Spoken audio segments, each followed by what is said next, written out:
28. A Crown Land Scandal in Turks and Caicos. Turks and Caicos Islands. I never thought of myself as a forensic auditor or an investigative reporter. But here I was, in 2005, in the midst of an international scandal involving Crown lands in the Turks and Caicos Islands. Unless you are a tourist with lots of money, you should not have cause to visit the Turks and Caicos Islands. This is high-priced tourism. Most of it is conducted on what used to be Crown lands. Crown lands, as the name implies, are lands that are considered part of the legacy of the Crown, meaning the head of state, the English Queen at that time. As land administration experts, we usually distinguished what she, that is the Queen, thought she owned from what her governments in the Caribbean really owned.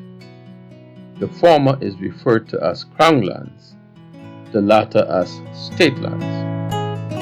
State lands are usually used in most cases for the building of schools and hospitals, but Crown lands is where the private sector could really make money. They only have to convert the Crown land into marketable real estate. The peculiar aspect of Crown lands lays in the question of how the Crown may have gotten it and what the Crown wishes to do with it. In more than one way, the settlement of the Turks and Caicos Islands, referred to as TCI, portray different responses to these two questions. While the name of the place suggests two sets of islands, there are actually 4 locations of concentrated wealth formation. Providenciales, which is the home to the majority of the nation's population, as well as Grace Bay and most of the large hotel resorts. Then there is Grand Turk, which is the second most populated and developed island in the country, and is the home to the city of Cockburn Town, the seat of government. Then there is North Caicos and Middle Caicos, which are the largest islands in the country and are located in the center of the Caicos Island archipelago. Both are connected by a road causeway, so they largely function as one island. And then finally, there is South Caicos, or the Big South as it is often locally called. This is the fishing capital of the Turks and Caicos. This island has only 3 resorts, yet it offers a unique experience in that it is largely untouched by tourism development and is surrounded by an exquisite marine environment. There are also historical differences in the origins of the populations on each of these islands. The Grand Turk folks consisted of Bermudians and their slaves, who came pursuing wealth from salt production. The Caicos folks were loyalists, fleeing the USA after the War of Independence.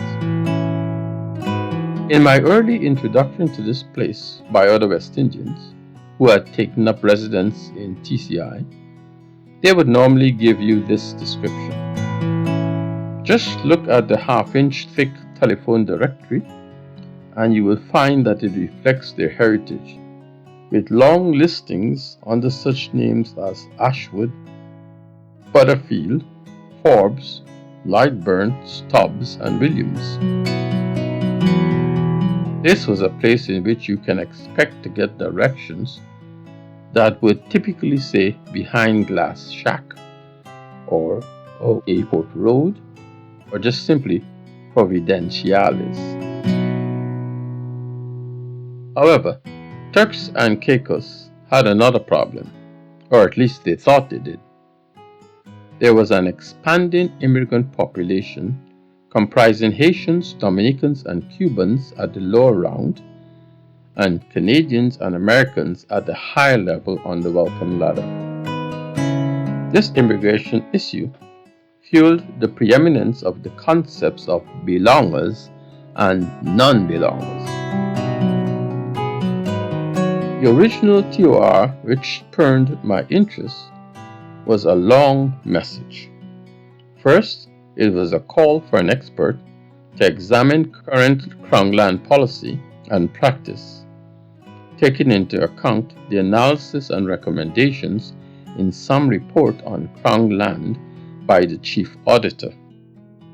In addition to producing recommendations that would maximize sustainable revenues from Crown land, the sponsors of this project sought long-term economic and social benefits to the belonger society by ensuring transparency and openness in the administration of Crown land.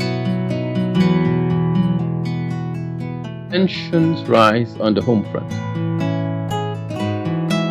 At that time, there were tensions between the major political actors in TCI. Mr. Michael Eugene Misick was the Chief Minister of the Turks and Caicos Islands from 15th of August 2004 to 9th of August 2006. He had multiple portfolios, inclusive of Minister of Civil Aviation, Commerce, Development, Planning, District Administration, Broadcasting Commission, Tourist Board, Turks and Caicos Investment Agency, and Tourism. The Governor, Jim Poston, I would venture to suggest, had probably entered the British Foreign Service with a strong sense of morality, given that he was the son of an Anglican priest and a social worker in England.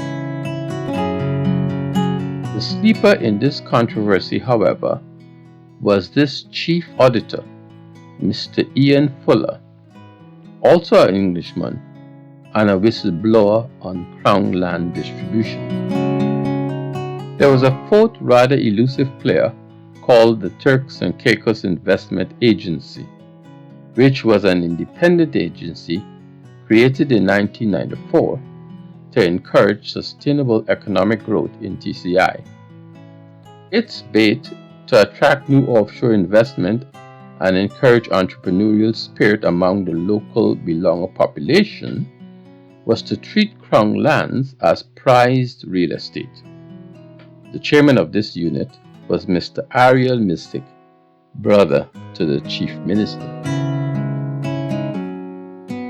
A chief with high moral compass. Although I was never offered a chance to view this infamous Chief Auditor's report on Crown land, in hindsight, I could well imagine what it would have said. Overseeing this report was Mr. Ian Fuller, who left his position in 2005, just months before my study. However, you only had to follow the trajectory of Mr. Fuller's career to understand why he may have thought it necessary to seek a better environment for his skill set. After relieving himself from the TCI, Mr. Fuller took up a position in 2004-2008 in the Office of International Affairs (OAI) of the International Criminal Court. This is the office that orchestrates the return of fugitives to face justice, transfers sentenced persons to serve their sentences in their home countries, and obtains essential evidence for criminal investigation and prosecutions worldwide. In this new capacity, Mr. Fuller worked with domestic partners and foreign counterparts to facilitate the cooperation necessary to enforce the law, advance public safety, and achieve justice. 4 years after that, in 2008 to 2012, Mr. Fuller became the Chief Oia of Unicef. The OIA is the internal audit section that provides independent and objective assurance and advisory services designed to strengthen UNICEF's ability to manage risk and improve its operations. He followed this position in 2012 by taking up the position of Ethics Officer International Civil Aviation Organization. As the head of Ethics Office, Mr. Fuller dealt with training and communications of ethics principles, receipt of misconduct reports, management of investigations, administration of whistleblower protection, and final disclosure policies and advice and guidance to the Secretary General and the Council. I can only assume that his stint in the Auditor General's office in the Turks and Caicos Islands must have been the low point of this illustrious career. Invited to join the team. One last relevant point. This was not my contract. I had put in a bid and lost out to a competitor who also had ties with the Land's Tenure Center at the University of Wisconsin-Madison. The selected team were all persons I had known. Kevin Bartell, a professional geographer who was the team leader.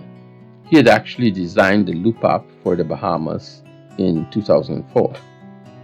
Thackeray Driver, who served as a specialist in land policy and environment. Dax, as we called him, was then the Chief Executive Officer of the South Trinidad Chamber of Industry and Commerce. Tex Turnquest, who served as specialist in Crown Land Management. Mr. Turnquest is a chartered surveyor and professional land appraiser, and was, at the time, Director of the Department of Lands and Surveys of the Commonwealth of the Bahamas. Halfway through their project activities, I received a call from the Land Tenure Center that I was wanted in the Turks and Caicos Islands project. In fact, Governor Poston had requested that I be brought in to do an analysis of the economic affairs under the current Crown Land policy. The structure of this assignment comprised the team working alongside a government-controlled panel comprising senior civil servants to oversee its performance. The government panel was under the chairmanship of Mr. Ariel Missick, brother of the Chief Minister at that time. In a sense, therefore, the governor was really usurping his power by inserting me into the team. Since I was just joining the team for a specific purpose, the team tried to make me as comfortable as possible and to bring me up to speed. I got an encouraging note from the team leader that read, "Alan, everyone is anticipating your arrival, so best of luck. I have made one meeting for you on Tuesday at 2:30 p.m. with Mr. Delton Jones, the chief economist. Dax should join you in this meeting if he has time. After that time, you can make your own meeting schedule." Land policy and promises. The orientation of the team leader was somewhat different from mine. You see, although I was usually hired by some international institution, like the World Bank or the Inter-American Bank, and was technically working to provide meaningful recommendations to the national decision makers, I viewed each job as an opportunity to further support the development of the people of the Caribbean. There was a quote from the project leader, which may have been meant to be impressive, but had the opposite effect on me. It read, and I quote, "I said, Mr. Minister, if you allow us to help you modernize and computerize the land registry, I guarantee you an increase in revenue on fees related to providing better and automated user services." End quote. I was surely not impressed. I have never been in this business of putting smiles on the face of any minister of anything in the Caribbean. I never felt a need to dance to the tune of "You'll get rich, and we will get rich, and the whole world will get rich together." Crown Land policy was a state-created instrument that should generally be aimed at fulfilling three main tasks: establishing advantages for the state in its use of Crown lands, transferring benefits, current and future, to the population at large. In TCI, they call them the belonger population in the administration of Crown lands, defining the specific rules of engagement of the state with the rest of the world in its use, disposal, and/or conservation of Crown lands. The foreign investors wanted to know this also. A subcontract was finally agreed to in very specific terms. It read as follows: Dr. Allen N. Williams, subconsultant of Port of Spain, Trinidad, agrees to serve as a subcontract to provide specific individual consulting services in the field of Crown land management, including, among other activities, 1. To prepare an analysis of the current practice of TCIG to cover recurrent expenditures through the sale of Crown lands, to make a determination as to whether these revenue flows are sufficient to meet the needs of the TCIG, to prepare an analysis of and make recommendations regarding the technical and economic rationale of the TCIG for establishing a fee, that is a tax, on real property held by non-belongers with the intention of providing sustainable revenue for the ongoing social and infrastructural needs of the islands, to meet with the chief economist of the TCIG to determine the source, type, and amount of revenue flows to the TCIG, and specifically the amount of revenues generated from Crown land allocation fees and rents as a percentage of the total revenue, and to meet with the TCIG appointed panel on Crown land to discuss the issue of speculation on private land, specifically in providenciales, to estimate its magnitude and its economic effect on the real property market in terms of the value of land and the cost of housing. The problem lay in the last one I just read. At that time, the Turks and Caicos Islands had very little experience in national physical planning or the institutional structure necessary to administer land. There were no overarching tourism plans. The decision makers simply relied on the major hotel investors to choose the spot and the use of the space to create wealth. There was an archaic land registry that registered grants and, more recently, the sale of Crown land. The only tax system on land was the stamp duty, which applied only to transactions that moved Crown lands into private ownership. Belongership, how it works. For those of us coming from the more populated islands of the Caribbean, the concept of belongership would seem weird. Everybody belongs to the place. But when your population is small and your land is attracting non-investors to benefit from a growing economy, land policy takes on an added dimension. It now has this peculiar aspect of seeking to provide benefits to belongers only. This was a hangover from the supposed immigration problem. TCI really had no statutes that formally defined who was a belonger.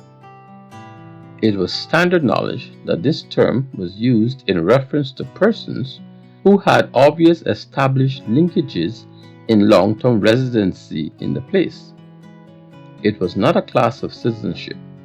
They were all British citizens, or at least they used British passports, which indicated that they were from an overseas territory.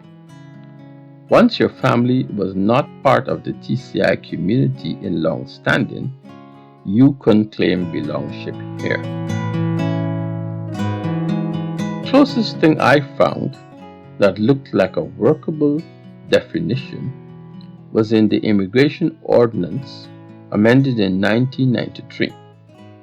Here, the law distinguished between belonger status and permanent resident status, both of which involved freedom from restrictions on period of residence and the requirement for a work permit.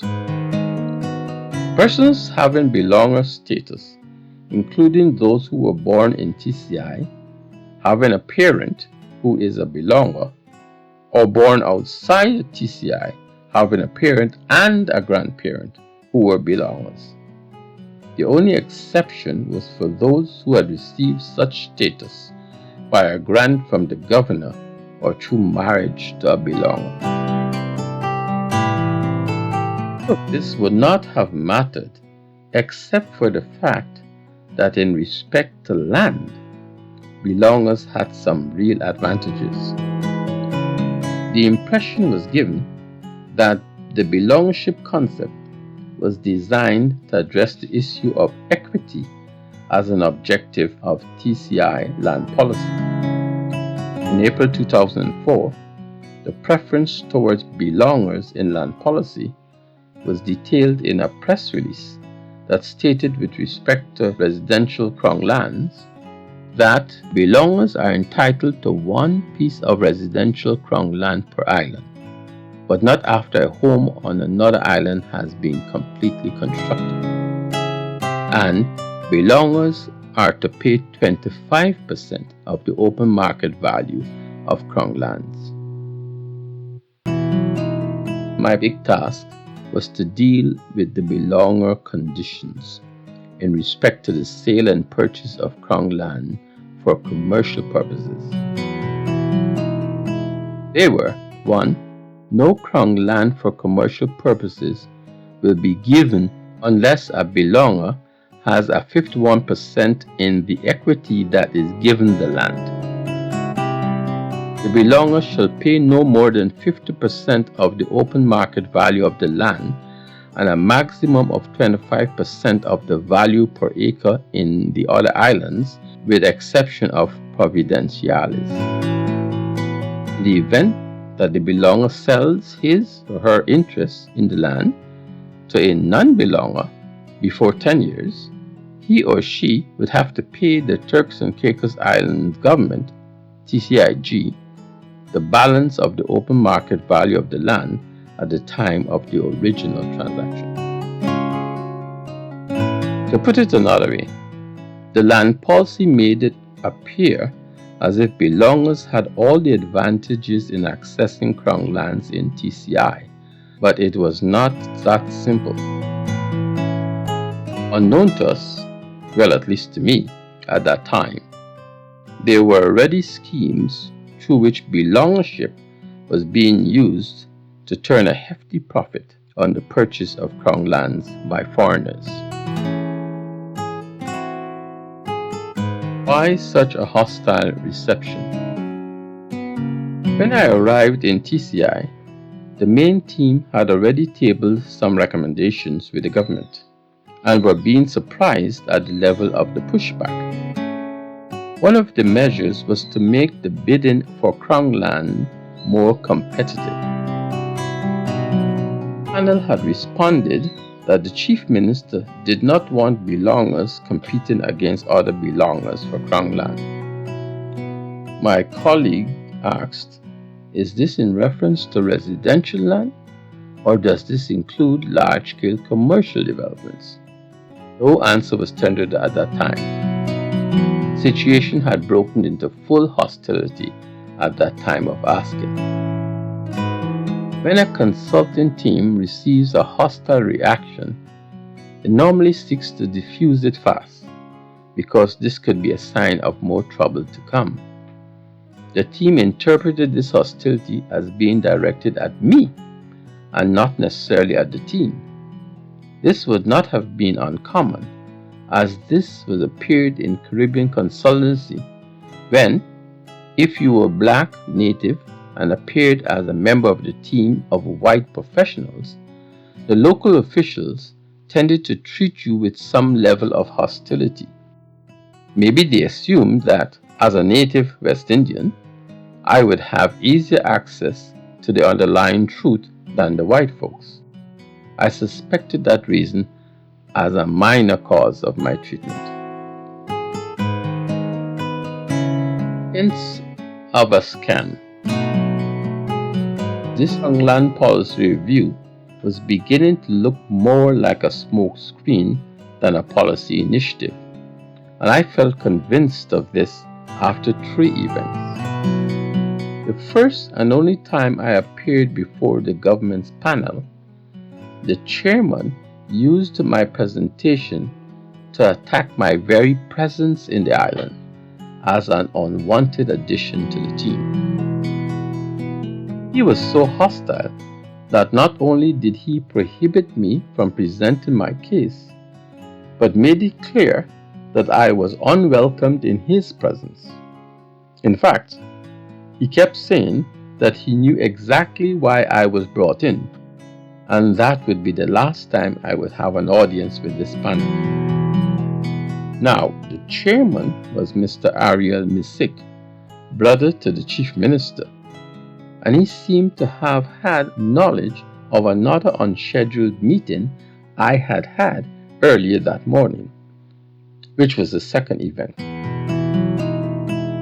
I was only supposed to be in TCI for 3 days, with the first 2 days spent in Grand Turk and my final day in Providenciales for a meeting with this government's panel. Immediately after I had checked into my hotel on Grand Turk on the last night, I got a call. Paul said, "Dr. Williams, welcome to Turks and Caicos Islands. This is Governor Poston. I would like to take you for breakfast in the morning. I will pick you up at 7 a.m. All sorts of things were going through my head. My spotless image of sitting in front of the British governor's car in Guyana to block him from delivering his throne speech was about to go up in flames. Having breakfast with a British governor? I wonder if I would ever be able to live this one down. Anyway, there he was on time, driving himself without any escort. We had a long chat over breakfast, and from the conversation, I could sense that he was the one who had insisted on my coming to the TCI to do an economic impact analysis of the current Crown land policy.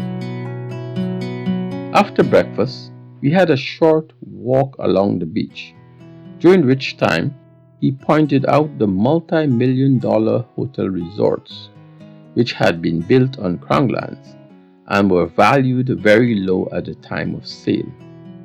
I was starting to get a different picture.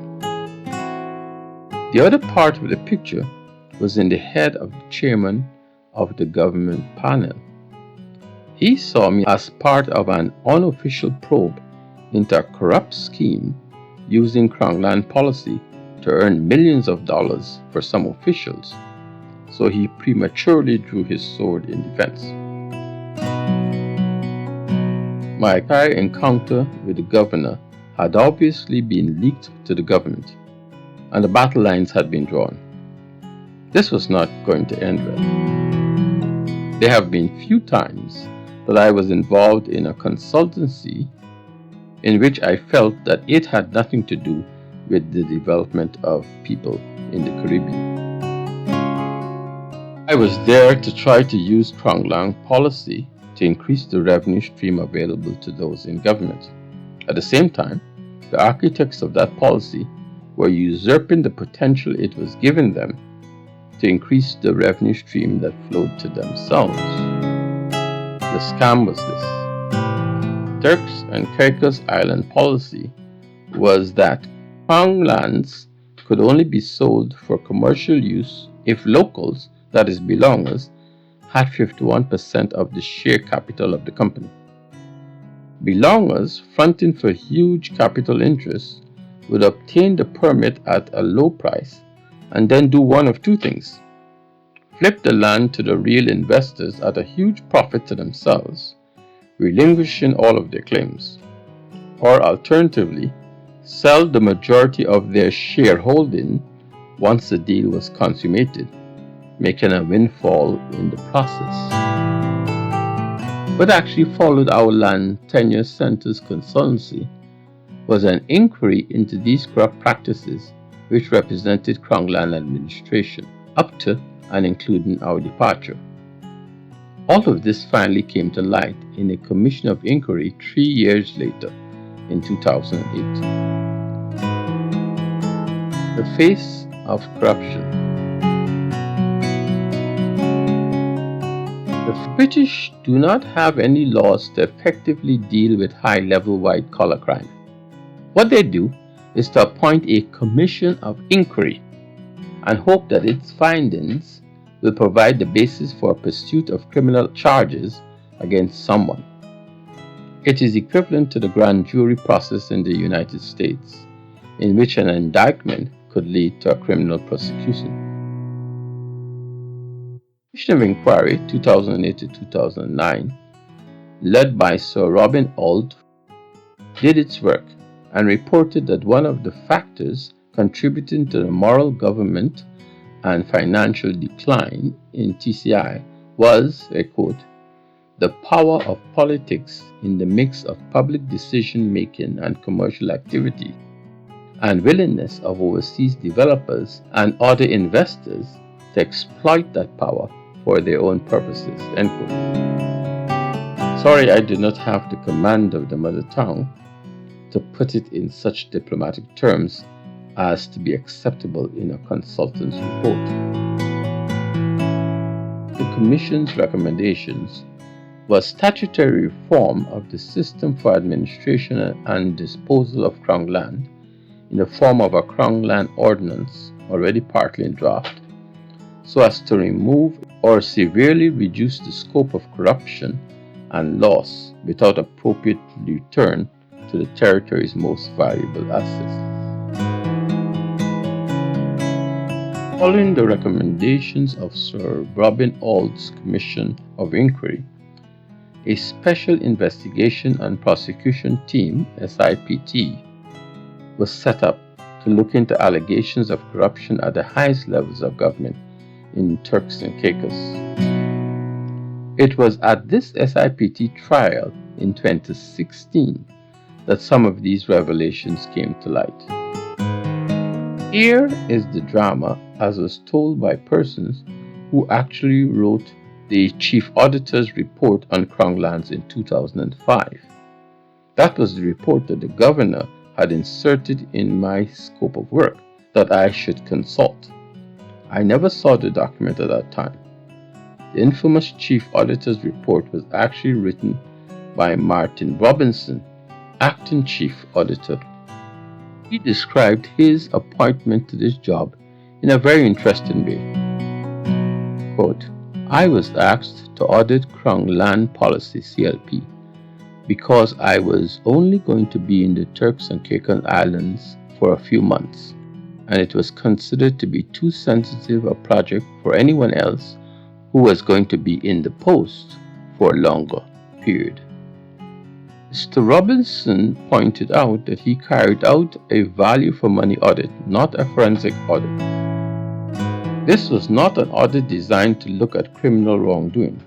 The purpose of his report was to look into the operation of systems and examine how effectively they worked.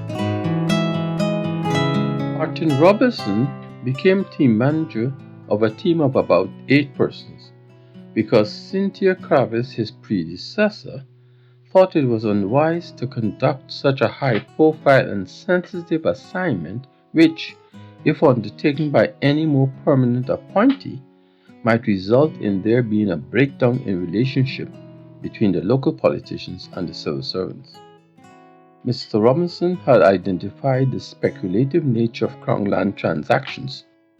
He suggested a windfall levy as a good idea to ensure that the government shared in some of the profits made from the resale of Crown lands.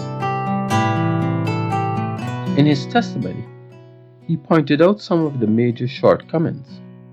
The land registry systems were out of date for 30 or 40 years, and this was a serious problem. There were examples of land being sold at values that were 6 years out of date. His conclusion, not mine, was that while the purpose of Crown Land policy, as he understood it, was to empower belongers, it was being used as a sure get-rich-quick opportunity for a selected few. The statistical analysis that he carried out showed that some belongers had made profits of 800% or 900% in respect to land in Salt Cay. One individual, not named in the findings, had made nearly $1 million. Mr. Robinson had access to previous reports on the same topic from Ian Fuller and the Terra Institute in 2004 and 2005 respectively, but said that the focus of his report was to audit everyone who was involved in the sale of Crown Land. It was not possible to speculate at the time of the application whether a parcel of land was being bought for speculative purposes or purely to promote the development of land. He did not believe that speculation was an objective part of the policy, but felt that if it were not the intention of the policy, it should have been made clearer. He also recommended a windfall tax to allow for the mechanism by which excessive profits by a speculator might be shared with the government. Making the best of a bad situation. Once I had arrived in TCI, it did not take me long to realize this was not the land issues that reflect that burgeoning of culture formation coming from the liberating actions of persons who had broken the shackles of slavery. This was an alliance of belongers and expatriates who had discovered a symbiotic form of enriching each other off of Crown Land policy. One startling feature about Crown lands in the Turks and Caicos Islands was that most of it was beachfront property. Hotel resorts had to overcome the hurdle of gaining access to this land before pursuing their investment. They found willing partners in many officials who could either front for them as belongers and acquire approval and access at a low price later to be compensated outside of the traditional land market.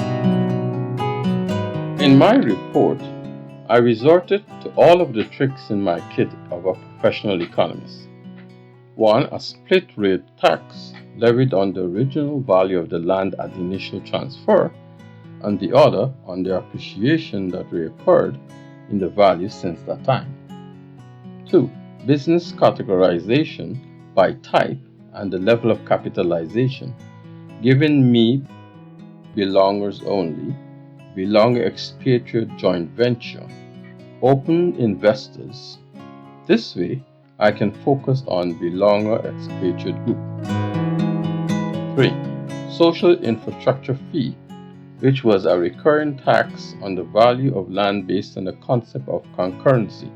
Concurrency was shorthand for the infrastructural obligations, road, community welfare, etc., that local governments had to contend with as business structures in their areas grew. 4. A modified anti-speculative land tax. That is, anti-speculation tax is usually applied to unimproved business property not being used for business purposes, or unoccupied farm or forest lands. This measure was designed to be imposed periodically, like every 3 years. In the anti-speculative tax, I not only repeated the periodicity of its application, but wanted it to be applied to land that held high-cost hotels, the Ricardian rent issue, even as they went into operation. I also dealt with the trade-off for sustainability. In the case of Turks and Caicos Islands, the issue of sustainability had two very important aspects. The first was the policy imperative to protect the land and water resources of TCI for the use of future generations. The first one reflected the lack of a planning regime to allocate land among competing uses. Thus, land developers, and this included belongers, were converting their private plans for different tracts of Crown land into a de facto land use plan for the area. The market thus not only determined the result of any competition among the potential land users, but simultaneously decided the preferred land use itself. I even borrowed words from the Chief Minister, who had pledged, "We will put an end to ad hoc development and unsystematic and frantic disposal of our primary source land. Rather, we will develop a proactive approach to investment that will help us to market new areas." This was the Chief Minister. And as you know, Chief Ministers will say anything to appear to be on the right side of history. The second one benefited from my association with a team from Harvard University. In that former interaction, I had become familiar in very minute details on how to use density and diversity as major objectives for rebalancing tax duties, regulations, etc. My example came from the physical planning in Martha's Vineyard, which is an island located south of Cape Cod in Massachusetts. In fact, the planners in Martha's Vineyard had established an interesting planning instrument which would declare a geographic area as an area of critical planning concerns. An area became one of critical planning concerns once we can anticipate that certain locations were shaping up to become prime real estate. You would then administer them within a framework that comprised 8 critical planning concerns. They are as follows: adequacy of drinking water resource, development of fishing resources, regeneration of vegetation, accommodating research and preserving scientific and ecological values, facilitating cultural and or historical values, recreational diversity opportunities, geological and historical sites, promoting sustainable economic and spatial development, including housing, employment, and waste management, satisfying public investment needs, and having an implementable disaster preparedness plan. The treatment of my report was not shocking at all, given the treatment meted out to the governor upon his departure from the territory a few months after our mission had completed its reporting. A reporter, Cindy Rose, wrote about the final farewell for Governor Poston. And I quote, "Governor James Poston and his wife Rosemary bid the country farewell on Tuesday, June the 21st, 2005. Poston, as his final duty, examined the honor guard while a depleted Royal Turks and Caicos Island Police Force band played in the background. Only 4 of the 15 band members played, since 7 others reportedly called in sick. The government ministers had advised the police band not to attend his departure." The one thing that is worse than immorality in public affairs is immaturity in leadership. It was no surprise that the governor's successor mounted an inquiry into the behavior of the chief minister and 4 of his ministers, dismantled the constitution, had the former chief minister arrested in Brazil with the assistance of Interpol, and brought back to the TCI to await trial.